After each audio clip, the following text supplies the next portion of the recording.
দিয়েছেন এক আল্লাহর দাওয়াত দিতে গিয়ে তো আমার নবী পার খেয়েছেন তায়েফের ময়দান তায়েফের গলি দিয়ে আমার নবী হাঁটে আর তায়েফবাসীকে আমার নবী ডাক দেয় ও তায়েফবাসী কুলু লা ইলাহা ইল্লাল্লাহ তুফলিহুন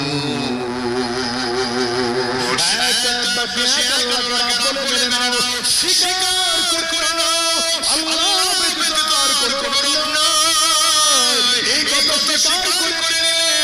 আর কোনো কথা থাকবে না তোমরা সকল কামে যাবে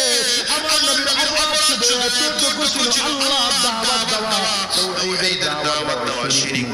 দাওয়াত দেওয়া আমার আল্লাহ পাকের দাওয়াত